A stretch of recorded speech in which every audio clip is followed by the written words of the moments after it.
धन्यवाद योगी जी। दरअसल ये उस सूर्या की मां कह रही है जिस सूर्या की हत्या हुई जिहादियों के द्वारा और अब एनकाउंटर हो गया है। जी हां, गाजियाबाद के खोड़ा में हिंदू नाबालिग सूर्या प्रताप चौहान के हत्यारे असद का पुलिस ने एनकाउंटर कर दिया है।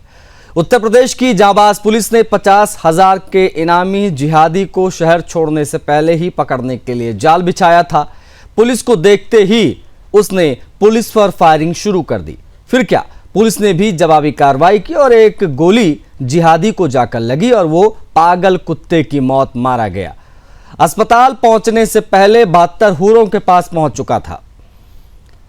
आपको बता दें कि मृतक सूर्या की मां ने असद के एनकाउंटर पर कहा है कि हम सीएम योगी जी का धन्यवाद करते हैं, लेकिन बाकी अपराधियों पर भी कार्रवाई करते हुए उनका भी एनकाउंटर होना चाहिए, उनके घर पर बुलडोजर चलना चाहिए।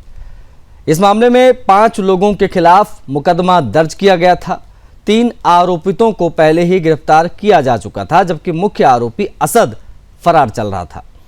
उस पर 50,000 रुपए का इनाम भी तत्काल घोषित कर दिया गया था। पुलिस को सूचना मिली कि असद अपने एक साथी के साथ खोड़ा इलाके में उससे मिलने आने वाला है। बताया गया कि वो कुछ पैसे लेकर इलाके से बाहर भागने की फिराक में था। सूचना मिली, पुलिस ने पूरे क्षेत्र में कॉम्बिंग अभियान शुरू कर दिया। कई जगह पर बैरियर लगाए गए, सघन चेकिंग अभियान हुआ। इस दौरान वसुंधरा क्षेत्र में पुलिस टीम को एक बाइक पर 2 संदिग्ध युवक आते दिखाई दिए। पुलिस ने उन्हें रुकने का इशारा किया, लेकिन आरोप है कि जो मुख्य आरोपी असद है उसने पुलिस टीम पर फायरिंग झोंक दी। इसके बाद पुलिस ने आत्मरक्षा में जवाबी कार्रवाई की। मुठभेड़ में असद गोली लगने से गंभीर रूप से घायल हो गया। पुलिस ने घायल असद को तुरंत नजदीकी अस्पताल पहुंचाया, लेकिन डॉक्टरों ने उसे मृत घोषित कर दिया। इस गोलीबारी में खोड़ा थाना क्षेत्र में तैनात एक कांस्टेबल भी घायल हुए हैं, जिनका अस्पताल में इलाज चल रहा है। असद का एक साथी मौके से फरार होने में कामयाब रहा, जिसकी तलाश में पुलिस लगातार छापेमारी कर भी रही है। मौके से पुलिस ने एक पिस्तौल और एक बाइक बरामद की है, जैसा कि आप तस्वीरों में भी देख पा रहे हैं।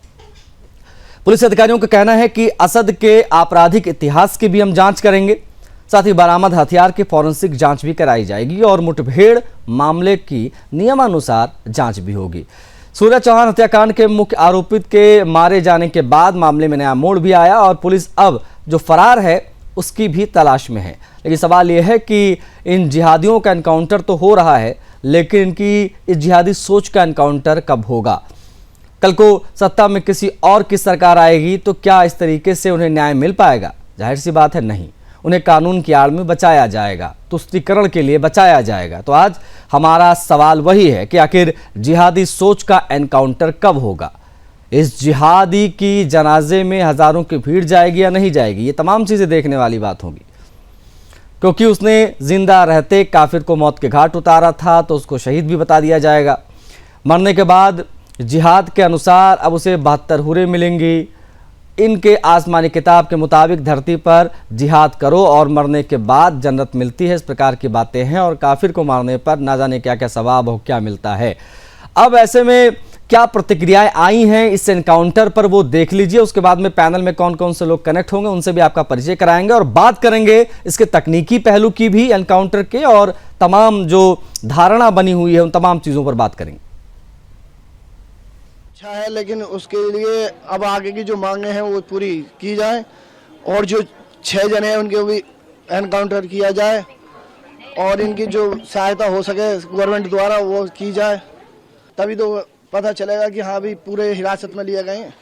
नहीं तो एक आध का तो ऐसा है कि भैया वो छूट गए हैं, उनका हौसला और बुलंद होगा। एनकाउंटर कहाँ हुआ है सर? एक का ही तो मुझे दिखाई दिया, फिर मुझे तस्वीर तो अभी दिखाई दी नहीं गई है। मुझे तस्वीर, असद की तस्वीर मेरे आंखों के सामने लाई जाए दिया, लेकिन मेरे सामने मुझे तसल्ली जब होगी जब मुझे तस्वीर दिखाई जाएगी।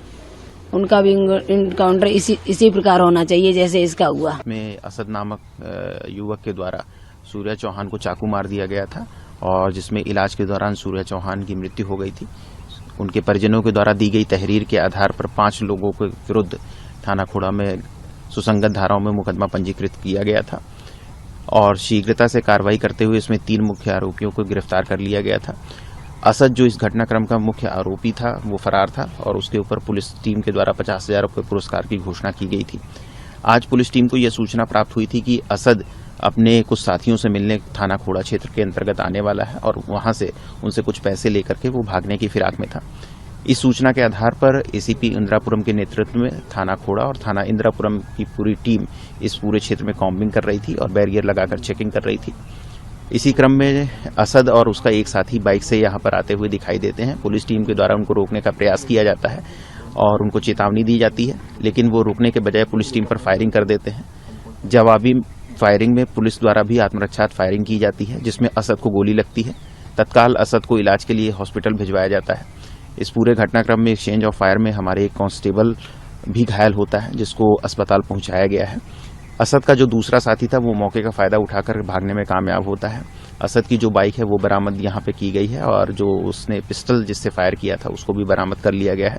पुलिस के द्वारा संपूर्ण घटनाक्रम की विधिवत जांच करके अग्रिम विधिक कार्रवाई की जा रही है। काउंटर किया है तो अरविंद कुमार जैन जी हमारे साथ जुड़ गए हैं, पूर्व डीजीपी हैं उत्तर प्रदेश के। बहुत स्वागत है अरविंद कुमार जैन सर आपका। हमारे साथ अमित प्रजापति हिंदू रक्षा दल से कनेक्ट हो गए हैं, उनसे भी हम बात करेंगे कुछ ही देर में। दरअसल वो जुड़ेंगे, अभी जुड़े नहीं हैं।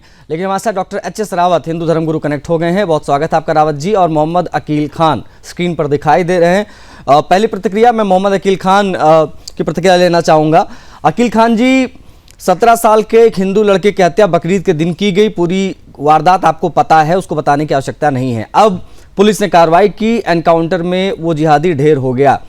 अब परिवार की मांग है कि बाकियों का भी एनकाउंटर हो और बुलडोजर की कार्रवाई होनी चाहिए, इनको घरों को गिराया जाए बुलडोजर से।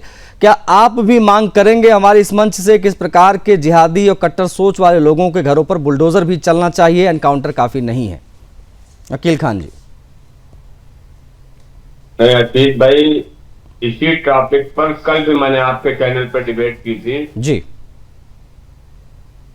जिस तरीके से गाजियाबाद के खेड़ा के सूर्या मर्डर का मामला और जिस तरीके से उसको बुला करके जिस तरीके की बात सूर्या चौहान से कर करके कि तुम बकरा जबे करते देखा है, ये देखा वो देखा, तुम कौन होते थे, और जिस तरीके से वो मासूम सूर्या चौहान की चाकू भोंक करके हत्या की गई, और जितनी जल्दी पुलिस प्रशासन ने कार्रवाई की है इसकी भी मैं तारीफ करूंगा जी। कि जिस आनंद में गिरफ्तारियां पुलिस प्रशासन ने की, भागने नहीं दिया गया उसको, और जो उसने प्लानिंग बनाई थी भागने की, पुलिस प्रशासन को सूचना के आधार पर पुलिस तुरंत एक्टिव हुई और पुलिस प्रशासन ने उसको ढेर कर दिया। ये तो पुलिस प्रशासन की प्रशंसा जितनी की जाए वो कम है, क्योंकि जिस तरीके से उस छात्र का इन लोगों ने, असद जैसे लोग या इनके जितने लोग साथ में थे जी, मैं तो कह रहा हूं सिर्फ असद के इनकाउंटर से काम नहीं चलेगा। ठीक है, इस घटना में जितने शामिल थे। ठीक है अकील जी, समझ गया। क्या आप ये भी मांग करेंगे कि इनके घरों पे बुलडोजर भी चलना चाहिए, क्योंकि परिवार की मांग है? नहीं, अब देखिए, जहां तक बुलडोजर की कार्रवाई है ये भी उसी में शामिल है, पुलिस की कार्रवाई में। अच्छा, नहीं, बात आपकी सही है, बात आपकी सही। इस प्रकार के मामलों में ना योगी जी पूरा पैकेज लेकर आते हैं। वो ऐसा नहीं कि सिर्फ और सिर्फ जो है ये एनकाउंटर हो गया तो बुलडोजर नहीं चलेगा, ये पूरा पैकेज, पूरा कॉम्बो मिलता है। ठीक है, ओके, मैं इस पर और विस्तार से बात करूंगा। सर प्लीज बने रहिएगा। बाकी जो गेस्ट आप स्क्रीन पर देख रहे हैं अकील जी, उनकी भी प्रतिक्रिया बहुत महत्वपूर्ण है। अरविंद सर हमारे साथ हैं, एक्स डीजीपी हैं उत्तर प्रदेश के। सर, पुलिस ने मुख्य आरोपी का एनकाउंटर कर दिया है, बाकियों की तलाश में टीमें लगी हुई हैं। किस प्रकार से आप इस पूरी वारदात को और इस एक्शन को देख पा रहे हैं? अरविंद कुमार जैन सर। देखिए, घटना बड़ी संगीन हुई थी। ऐसी घटना थी जिसकी पूरी देश में चर्चा हुई, और एक संप्रदाय का दूसरे संप्रदाय के ऊपर ऐसी घटनाओं से विश्वास उठता है जी। ये विश्वास की हत्या हुई थी। उसको बुलाया गया दोस्ती के बहाने और उसकी हत्या कर दी गई निर्मम। जो भी एक्शन लिया जाए ऐसे अपराधियों के विरुद्ध वो कम है मेरी ओपिनियन में। बधाई देना चाहूंगा गाजियाबाद की कमिश्नरेट की पुलिस को, वहां के पुलिस कमिश्नर को, अन्य अधिकारियों को, जिन्होंने की तत्परता से कार्रवाई की है। 3 अभियुक्त पकड़ गए थे कल, एक मुख्य अभियुक्त आज मुठभेड़ में तड़के मारा गया है। देखिए, ये बात हमको थोड़ा देखनी पड़ेगी कि इस टाइप के मनबढ़ कैसे हो जा रहे हैं। इनको रेडिकलाइज कौन कर रहा है? माँ बाप कर रहे हैं या वहां पर कोई मदरसे हैं जो कि कर रहे हैं? मुझे बताया गया कि वहां कई ऐसे मदरसे चल रहे हैं जो इलीगल तरीके से फंक्शन कर रहे हैं। घोड़ा कॉलोनी का इतिहास जो है वो ठीक नहीं है। बिल्कुल सही। घोड़ा कॉलोनी में पता नहीं कहां के लोग आके बस गए हैं। वहां पर बड़ी संख्या में बांग्लादेशी और रोहिंग्या भी आ गए हैं। देखिए, हमको ये सर्वे करना चाहिए। आज भी मैंने कुछ चैनल्स पे कहा था कि इलेक्शन कमीशन ने जिनको SIR के तहत जिनको नहीं माना है सिटीजन, जिनको वोटिंग राइट नहीं दिए गए हैं, उन सब की गहन जांच होनी चाहिए और उन सब के खिलाफ कार्रवाई होनी चाहिए जो कि खोड़ा में बस रहे हैं। इन्होंने किया क्या है, आसपास के सब एरिया के मकान एक एक करके खरीदते चले जा रहे हैं और एक क्लस्टर बना लिए हैं। बिल्कुल, ये ठीक नहीं है, ये ठीक नहीं है। जब ये बनते हैं तो इससे जो है मन बढ़ जाता है, मनमानी करने लगते हैं, एक ही सोच के कुछ लड़के इकट्ठे होने लगते हैं। इसके ऊपर अंकुश लगाया जाना बहुत आवश्यक है और खौफ खत्म हो जाता है सर, ऐसा लगता है। क्योंकि इस पूरी वारदात को जब हम सर देखते हैं, आपने बिल्कुल सही भी कहा कि खौफ बिल्कुल खत्म सा हो जाता है जहां इनकी संख्या बढ़ जाती है और ये अपने मनमानी करने लग जाते हैं, क्योंकि डर कानून का है नहीं। और शायद इसीलिए ये कार्रवाई जो हुई है उसकी बहुत आवश्यकता थी। अगर यहाँ पर ये शायद एनकाउंटर ना होता या इस प्रकार का कोई बड़ा एक्शन ना होता और ये बाद में छूट जाते तो फिर मन बढ़ता और ना जाने कितने सूर्या चौहान इस प्रकार से मार दिए जाते। और ये बिल्कुल सही आपने एक बात और कही कि ये भरोसे का कत्ल हुआ था। ये एक दूसरे दोस्त से मिलने के लिए गया था, बकरीद पर पार्टी की बात हुई थी कि हाँ भाई आ जाओ, और उसके बाद में उसको 4-5 लोगों ने घेरा, उसकी हत्या कर दी। तो ये वाकई में बहुत ज़्यादा संगीन जो है वो अपराध रहा। हमारे साथ अन्य जो पैनलिस्ट कनेक्ट हैं डॉक्टर HS रावत जी, हम उनकी तरफ बढ़ेंगे। HS रावत जी, आप किस प्रकार से देख रहे हैं सर, जरा बताइएगा मजहब के नाम पर हिंसा, हत्या और उसके बाद में इस एक्शन को। देखिए आशीष, सबसे बड़ी बात, पहले तो मैं जो पुलिस है उसको बहुत बहुत धन्यवाद देता हूँ, उसकी प्रशंसा करता हूँ कि अगर पुलिस के हाथ खुले हों तो क्राइम हो नहीं सकता। ये कर दिया आज नोएडा पुलिस ने, गाजियाबाद पुलिस ने, क्योंकि पुलिस के पास और सरकार के पास इतने संसाधन होते हैं कि क्राइम की हिम्मत ही नहीं हो सकती। ये तो कहीं तब ये क्राइम बढ़ता है जब पुलिस के हाथ बंधे होते हैं, ऊपर से ऑर्डर नहीं होते हैं, या उनको कहीं ना कहीं बोल दिया जाता है कि ठीक है ढीले तरीके से इस कार्रवाई को करिए। आज ये दिखा दिया। ऐसे आतंकवादियों के साथ भी हो सकता है, ऐसे ही जो श्रद्धा का 35 टुकड़े किए थे उसके साथ भी ये काम हो सकता था, उसको बजाय पकड़ने के उसका भी एनकाउंटर हो सकता था। तो मुझे लगता है कि ये पुलिस की बहुत बड़ी कामयाबी है और प्रशासन की सबसे बड़ी कामयाबी है और योगी जी की बहुत बड़ी कामयाबी है कि देश का या राष्ट्र का मुखिया जो चाहे, राज्य का मुखिया जो चाहे, वो सब संभव हो सकता है। क्योंकि इतना बड़ा पुलिस प्रशासन, इतने IPS, DG, DIG, कितना बड़ा नेटवर्क होता है पुलिस का। अपराधी की इतनी हिम्मत हो सकती है किसी का कत्ल कर दे, तो हिम्मत ही नहीं हो सकती। ठीक, तो ये बात ठीक है। आप प्लीज बने रहिएगा रावत जी। हमारे साथ अमित प्रजापति भी जुड़ गए हैं हिंदू रक्षा दल से। अमित, उम्मीद कर रहा हूं मेरी आवाज आप तक पहुंच रही होगी। मेरी आवाज आ रही है आपको? अमित जी, मेरी आवाज मिल रही है आपको? हाँ, मैं सुन पा रहा हूँ जी। हाँ अमित जी, सूर्या चौहान हत्याकांड को आप किस प्रकार से देख रहे हैं? हिंदू समाज के भीतर जो आक्रोश दिखाई दिया, उसके बाद में पुलिस का एक्शन हुआ, असद को एनकाउंटर में सुबह ये गुड न्यूज मिली कि उसको मार गिराया गया। किस प्रकार से इसको देखा जा रहा है और अभी आप लोगों की क्या मांग है इस पूरे मामले में? आशीष जी, सबसे पहले तो मैं आप सभी का, जितने भी चैनल्स वहां थे, जितने भी हिंदुवादी संगठन थे, उन सभी का बहुत ही धन्यवाद करना चाहता हूँ, क्योंकि ये कोई एक जीत नहीं है, ये केवल एक कदम है न्याय की तरफ जो उसके परिवार को मिला है। और हम लगातार इस मामले में बने हुए हैं। हमारी पूरी टीम वहां 48 घंटे से उसके परिवार पर, अभी भी उसी के घर पर हम लोग थे जी। हम वहीं से निकल के आए हैं, जैसे आपके चैनल पे जुड़ना था। और मैं इस मामले को ऐसे देख रहा हूँ कि खोड़ा कॉलोनी में एक ना मतलब सेंसेशन पैदा कर दिया गया है। अब से पिछले 3 महीने पहले एक सलीम वास्तिक का जो हत्याकांड करने के लिए प्रयास किया गया था, वो आतंकवादी घटना भी खोड़ा कॉलोनी से ही हुई। उसी गली से हुई, उसी मदरसे से मस्जिद के पास में हुई, उसी से वहां संरक्षण उनको मिल रहा था। वहां पर ये एक्टिविटी, टेररिस्ट एक्टिविटी लगातार चल रही है और बड़े स्तर पे चल रही है। और मतलब ऐसा समझो कि ना, जो मुस्लिम लोग भी हैं, हम लोगों को कहा जाता है कि हम कट्टर हिंदूवादी हैं तो हम मुसलमान के विरोधी हैं, ऐसा नहीं है। मुसलमान भी अगर जो चाहता है कि सनातन का कोई तारीफ भी करते, गलती से अगर उसने सनातन के लिए पक्ष में कुछ बात कर दी तो तुरंत उसे मारने के लिए दौड़ रहे हैं भाई, और उसको इतना डरा देते हैं, भयभीत हैं लोग बाग। अभी भी कई लोग हमारे टच में ऐसे हैं जो एक्स मुस्लिम नाम से, जिन्होंने अपने लोगों को समझा रहे थे, जागरूक कर रहे थे, सनातन के लिए, भारत के लिए काम कर रहे थे, उन लोगों को मारने की, काटने की लगातार समस्त हिंदू संगठनों को धमकियां देना, ये कहीं ना कहीं टेररिस्ट लगातार जिस ताकत से पकड़े जा रहे हैं, और जितनी कल भी दिल्ली में लोग पकड़े गए, तो आप ये समझिए कि ये एनसीआर जो है गड्ढा बन गया इन लोगों का। ठीक है, ये भी अपने आप में एक बहुत महत्वपूर्ण पहलू की ओर आपने ध्यान आकर्षित किया है कि पूरा एरिया बड़ा सेंसिटिव हो गया है और यहाँ की डेमोग्राफी पर भी बात होनी चाहिए, जांच यहाँ पर होनी चाहिए कि कितने मदरसे चल रहे हैं, कितनी मस्जिदों से क्या चीजें वहां पर चलाई जा रही हैं और कैसे इनको इतना ज्यादा रेडिकलाइज किया जा रहा है, नए नए लड़कों को की हत्या तक इस प्रकार से कर देते हैं। गाजियाबाद की खोड़ा कॉलोनी, सूर्या नाम के 17 साल के लड़के की हत्या उसी के कुछ दोस्तों ने कर दी। सामने वाले मुसलमान थे, उन्होंने उसको बुलाया, बकरीद का दिन था, और उसको झांसे में देकर उसकी हत्या कर दी। बताया जा रहा है कि चाकू उसके पेट में मारा गया, उसकी आंतें तक बाहर आ गई थी, इस प्रकार की हत्या उसकी हुई। अब इसको लेकर तमाम सवाल उठे, तमाम हिंदूवादी संगठन मौके पर पहुंचे, विरोध प्रदर्शन हुआ, परिवार की मांग हुई और उसके बाद में एक्शन हुआ और असद जो मुख्य आरोपी है उसका एनकाउंटर हो गया। बाकी फरार हैं, 2 दिन पहले उठाए जा चुके हैं, लेकिन जो बाकी फरार हैं उनकी गिरफ्तारी के प्रयास टीमें पुलिस की लगातार मुस्तैदी के साथ कर रही हैं।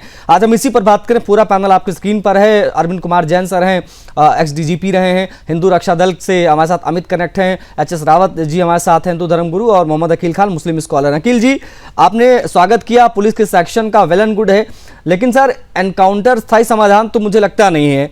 बस मुझे आप ये बता दीजिए कि इस जिहादी सोच का एनकाउंटर कैसे हो सकता है और इतना ज्यादा रेडिकलाइज्ड कैसे हो रहे हैं ये मुसलमान जो नए युवा हैं लड़के, ये कैसे इतना ज्यादा रेडिकलाइज्ड हो रहे हैं? क्योंकि इस कट्टरता के पीछे की वजह डीजीपी साहब भी बता रहे हैं, अमित भी बता रहे हैं कि वहां पर कई ऐसे मदरसे हैं, कई ऐसे मस्जिदें, उस पूरे एरिया की डेमोग्राफी के बारे में बात हो रही है कि वहां पर इस प्रकार का माहौल बनाया जा रहा है और इस प्रकार के लड़के कट्टरता दिखा रहे हैं, निकलकर हत्या की वारदातों को अंजाम दे रहे हैं मजहब के नाम पर। अकील जी। आशीष भाई, अब आप तो ट्रैफिक को चेंज करना चाह रहे हैं, आप जो है ट्रैफिक को चेंज करना चाह रहे हैं, लेकिन आपके चेंज करने से कुछ नहीं होगा। अच्छा, मैंने पहले कह दिया। और अगर आप मस्जिद और मदरसों की बात कर रहे हैं और एक शब्द आपके मुंह पे जम गया है कि जिहाद, उत्तर प्रदेश के अंदर 2017 से अब तक एक ऐसी मस्जिद, एक ऐसा मदरसा बता दिए जिसकी जांच नहीं सरकार ने कर ली। एक आप बताइए जिसकी जांच ना हुई हो। आप जो मौजूद है, जिन लोगों ने उस इंसान की हत्या की है, आप उनकी बात करिए, उनको जितनी कड़ी से उनको बिल्कुल जमींदोज कर दिया जाए कि ऐसी इनके खिलाफ कार्रवाई होनी चाहिए। उस सोच को कैसे जमींदोज करेंगे अकील जी? उस कट्टर सोच को, उस जिहादी सोच को कैसे जमींदोज करेंगे? उसके बारे में कुछ सुझाव हो तो दीजिए हम सभी लोगों को। नहीं, ये तो आपकी जुबान हो सकती है अजीत भाई। हाँ, सही बात है, ये आपकी जुबान है, मेरी नहीं है। फिर अभी आपको वही खराब लगेगा। अभी नहीं, मुझे कुछ खराब नहीं लगेगा। लखनऊ के अंदर 2 माह पहले भी लखनऊ के अंदर इसी तरह एक बच्चे बनाने के लिए घटना हुई थी, वहां गोली मार करके अभी जिस मामले की हम बात कर रहे हैं उससे उलट आप लखनऊ, बरेली, बदायूं, बुंदेलखंड और पूरा उत्तर प्रदेश 75 जिले नहीं घुमाइए। हम सिर्फ एक जिले की बात कर रहे हैं, वो है गाजियाबाद, जहां पर ये कट्टरता दिखाई दी है। मजहब के नाम पर इस प्रकार की हत्याएं हो रही हैं। आप कहने जिहाद ना कहें। अमित कुछ कहना चाह रहे हैं, अमित प्रजापति जी। अमित जी। अमित ये कहना चाह रहा हूँ कि जिस तरीके से बोल रहे हैं कि मदरसों में, ये मैं कह रहा हूँ जितने लोग पकड़े जाते हैं वो सब मदरसों में पढ़े हुए होते हैं कि नहीं होते हैं? और मैं अगर कहीं से शिक्षा ग्रहण कर रहा हूँ तो उस शिक्षालय को, उस विद्यालय को दोषी मानना चाहिए। तो मदरसे नहीं, मुझे बताइए ना, वो क्यों मदरसे में पढ़ने के बाद भी वो लोग, आप लोग उनको ऐसे डिनाई कर देते हो एकदम सीधे। वहाँ पर मदरसे लगातार कर रहे थे वहाँ पर। लेकिन आपका मंशा ये है कि आप पूरे समाज को लेकर के चलने लगेगा। अरे भैया, ये जो मदरसे हैं ये आतंक की फैक्ट्री तो चलाते हैं, इनका काम क्या है? इनका काम क्या है? कौन से वहाँ डॉक्टर इंजीनियर बन के निकल रहे हैं मदरसों में? यानी कौन से डॉक्टर इंजीनियर बन के निकल रहे हैं? हम तो कहेंगे सारे बुलडोजर चलवा दो सभी मदरसों पे, कोई काम नहीं मदरसों का। मस्जिद और मदरसे क्या बात करेंगे? 2017 से कंटिन्यू, मैं 2017-2018 की बात, मैं वही तो अकील जी आपसे कह रहा हूँ कि अगर आवश्यकता है, नहीं, अगर ये असद जैसे जिहादी निकलेंगे मदरसों से तो हमें ऐसे मदरसों का कोई काम नहीं है भैया। इनके ऊपर तो बुलडोजर चलना चाहिए। और ये बहुत चिंता का विषय है, वहाँ की बदलती डेमोग्राफी, खोड़ा कॉलोनी की। उसी मदरसे से, उसी गली से नहीं, आप मुझे पता है कि आप कहाँ लेकर जाना चाह रहे हैं, हम उस पर नहीं जाएंगे। हमारे साथ डीजीपी साहब भी हैं लगातार। डीजीपी सर, ये जरा बताइए कि क्या एनकाउंटर ऐसी घटनाओं पर स्थायी रोक लगा सकता है? क्या कट्टरता समाप्त हो सकती है क्या एनकाउंटर से? इस पहलू पर आपकी क्या राय है सर? देखिए, एनकाउंटर हर चीज का समाधान नहीं है। समाधान तो यह है कि एक सोच बदली जाए। जो सोच कट्टरता पनप रही है, रेडिकलाइजेशन हो रहा है, चाहे मदरसों से हो रहा हो, चाहे मस्जिदों से हो रहा हो, चाहे कुछ मौलवी कर रहे हो या पेरेंट्स कर रहे हो, उनका ज्यादा दोष है। छोटे बच्चों के दिमाग में पॉइजनिंग करना, उनको तरह तरह की बातें सिखाना, ये जो कर रहे हैं वो उसके लिए मैं समझता हूं ज्यादा दोषी हैं। और जब तक इसका निदान नहीं होगा तब तक आए दिन जी कुछ टेक्निकल एरर आ गया है, अरविंद कुमार जैन जी अपनी बात रख रहे थे। और देखिए, बड़ी चीज़ ये है कि डीजीपी साहब बहुत स्पष्ट तौर पर चीज़ों को समझा भी रहे हैं, बता रहे हैं कि उन्होंने चीज़ माना कि सिर्फ एनकाउंटर इस प्रकार की वारदातों का स्थायी समाधान नहीं है। आप एनकाउंटर कर देंगे, इस प्रकार के कीड़े मकोड़े जो हैं वो निकलते रहेंगे अपनी नालियों से, बिलबिला के बाहर आते रहेंगे और इस प्रकार से जो है इन वारदातों को अंजाम देते रहेंगे, क्योंकि वार वहाँ करना है जहाँ से ये निकलते हैं, उन मदरसों पर, उन मस्जिदों पर और उस प्रकार के उन तमाम संदिग्ध जगहों पर जहाँ पर इनकी संख्या बहुत ज़्यादा बढ़ गई हो, इस प्रकार की वारदातों को अंजाम दे रहे हैं। इसलिए इस पर बात होना बहुत ज़रूरी है। अरविंद कुमार जैन सर हमारे साथ पुनः कनेक्ट हो गए हैं। जैन सर, साथ साथ में एक सवाल भी मेरा इसी में है और अपनी बात भी आप पूरी कर लीजिएगा। इज देयर एनी पॉसिबिलिटी कि इस पूरे एरिया में खोड़ा कॉलोनी की सही से अगर जांच हो तो इसकी संभावना है कि यहाँ पर हो सकता है आईएसआई के एजेंट भी मिले, हो सकता है यहाँ पर कई आतंकवादी संगठन से जुड़े तार भी मिल जाएं, क्योंकि ये पूरा एरिया कई सारी वारदातों से लिंक मिल रहा है। तो आपको लगता है कि पूरी क्लीन सफाई होनी चाहिए और सही से सघन चेकिंग अभियान चलाया जाना चाहिए इस घटना के बाद, विशेष तौर पर पूरे खोड़ा कॉलोनी में? पूरी खोड़ा कॉलोनी में चेकिंग होनी चाहिए जी। खोड़ा कॉलोनी असामाजिक तत्वों का एक अड्डा बन गया है। यहाँ से क्रिमिनल्स निकलते हैं और गाजियाबाद में, नोएडा में क्राइम करते हैं। अनऑथराइज्ड वहां पर कब्जे हो रहे हैं और कौन कौन आके बस रहा है कोई उसका लेखा जोखा नहीं है। पूरी एक स्टेट गवर्नमेंट की तरफ से ड्राइव ऑर्डर होनी चाहिए जिसमें डीएम, पुलिस कमिश्नर, रेवेन्यू की टीम, पुलिस अथॉरिटीज सब मिलकर पूरी छानबीन करें कि कौन कहां रह रहा है। जैसा मैंने कहा, वो भी महत्वपूर्ण है कि एसआईआर के बाद जो वोटर नहीं बचे हैं वो वहां पे कैसे रह रहे हैं, उनकी नेशनैलिटी जरूर चेक की जाए, उनके बारे में जरूर संज्ञान लिया जाए कि ये कहां से आके बस गए हैं यहाँ पर। क्योंकि उनका कोई लगाव नहीं है इस देश से, नहीं, मतलब ही नहीं है, कोई लगाव नहीं है उनको। मतलब तो ये है कि वहां पर इसी तरह के गैंग पनपाने हैं। ये जो एक स्लीपर सेल्स हैं ऐसे में ही पलते हैं।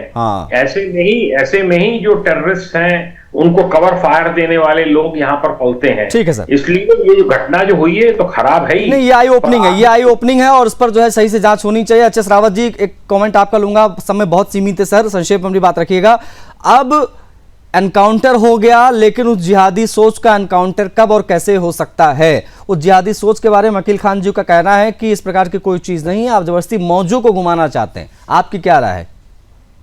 उसके लिए चाइना को फॉलो करना पड़ेगा। जिस से चाइना के अंदर करोड़ों मुसलमान होने के बावजूद भी वहां पर जिहादी सोच है उसको दफन कर दिया गया है। इसी से यहाँ जो मदरसे, मस्जिद और जो काफिरों के खिलाफ जो जहर उगला जाता है और जो उनको भड़काया जाता, समझाया जाता, उनके ब्रेन में विष भरा जाता है, उसको जब तक रुकेंगे नहीं जब तक ये जिहाद लगता रहेगा। ठीक। और जब तक ये कुरान रहेगी, जब तक जिहाद रहेगा, जब तक इस्लाम रहेगी, जब तक जिहाद रहेगा, इसको ठीक है। कंट्रोल करने इसको ठीक है, positive- अकील खान जी को बुरा लग गया। अकील खान जी अब इस पर कुछ कहना चाह रहे हैं, लेकिन अकील जी मैं माफ़ी चाहूँगा आपसे, सर मेरे पास समय नहीं है और इसलिए मैं आपका अवसर अभी नहीं दे पाऊँगा। फिलहाल आप सभी जुड़े, बहुत आभार। जैन सर आपका बहुत आभार, अमित जुड़े, एच एस रावत जी, अकील खान जी, आप सभी का बहुत आभार। इस चर्चा में मेरे साथ इतना ही, आज्ञा दीजिए, जय हिंद।